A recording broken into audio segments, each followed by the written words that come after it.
Hello everyone, বলতো pascal second কার unit. এটা হচ্ছে একটা প্রিভিয়াস ইয়ারের কোশ্চেন।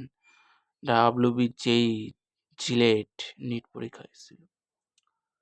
পাস্কেল সেকেন্ড কার ইউনিট, আমি চারটে দিন আমি দুটো অপশান দিয়েছি। পাস্কেল সেকেন্ড কার ইউনিট সর্বপ্রথমে আমাদের জানতে হলে যদি আমরা মুখস্থ না করতে চাই, যদি বুঝে বুঝে জিনিসটা অ্যান্সার দিই, সব কিছু তো মুখস্থ করা যায় না। পাস্কেল মানে কি সর্বপ্রথমে আমাদের জানতে হবে। পাস্কেল বলা হয় হচ্ছে, কাকে বলা হয় pascal? 1 pascal newton per metre square মানে হচ্ছে পাস্কেল। ওকে, মানে হচ্ছে পাস্কেল। বুঝলে? এইবার আমাদের যে অপশান দিয়েছে, সে অপশান দিয়ে আমাদের জানতে হবে যে পাস্কেল সেকেন্ড কার ইউনিট। সর্বপ্রথমে ভিসকোসিটি আছে। ওকে, ভিসকোসিটি কাকে বলা হয় বলতো? ভিসকোসিটি হলো ফিকশন এক ধরনের। ওকে, ভিসকোসিটির মধ্যে দুটি ভাগ হয়, একটা হলো ডাইনামিক ভিসকোসিটি, একটা হলো কাইনেমিক ভিসকোসিটি।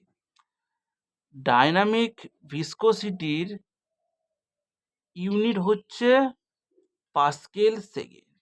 তাহলে ভিসকোসিটির ইউনিট কি হবে? পাস্কেল সেকেন্ড হবে। ভিসকোসিটিকে দুটি ভাগে ভাগ করে, একটা হলো ডাইনামিক ভিসকোসিটি,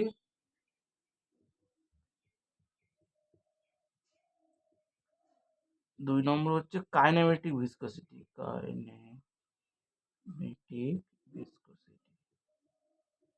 ওকে, ডাইনামিক ভিসকোসিটি আর কাইনেমিক ভিসকোসিটি। ডাইনামিক ভিসকোসিটি ইউনিট আলাদা, কাইনেমিক ভিসকোসিটি ইউনিট আলাদা। কিন্তু অপশান শুরু করলে ভিসকোসিটি, তার মানে তো এই ভিসকোসিটির মধ্যে তো এই দুটো, তাহলে ডাইনামিক ভিসকোসিটির ইউনিট হচ্ছে পাস্কেল সেকেন্ড। তাহলে অ্যান্সার ভিসকোসিটি। এবার আরেকভাবে দিয়েছে, বলছে স্ট্রেস। স্ট্রেস মানে কি? Force by area. ফোর্সের ইউনিট কি হয়? নিউটন। বাই এরিয়া মানে কি? Metre square. তাহলে এখানে না, নিউটন পার মিটার স্কোয়ার মানে কি? শুধু পাস্কেল। আর সেকেন্ডটা কোথায় দিতে আসলো? ওকে, তাহলে অ্যান্সার কি? ভিসকোসিটি। আমাদের এইভাবে এক্সামে পরীক্ষার হলে মানে এগুলো সলভ করতে হবে, মানে মাথায় থাকতে হবে যে ভিসকোসিটির কত ভাগ, কার ইউনিট। আর না হলে স্ট্রেসের মানে কি? স্ট্রেস মানে ফোর্স বাই এরিয়া। ফোর্সের ইউনিট কি? Newton. Area unit metre square. তাহলে তো স্ট্রেস হবে না, এটা ভিসকোসিটি।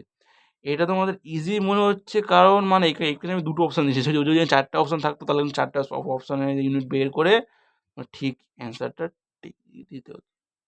ওকে, চলো।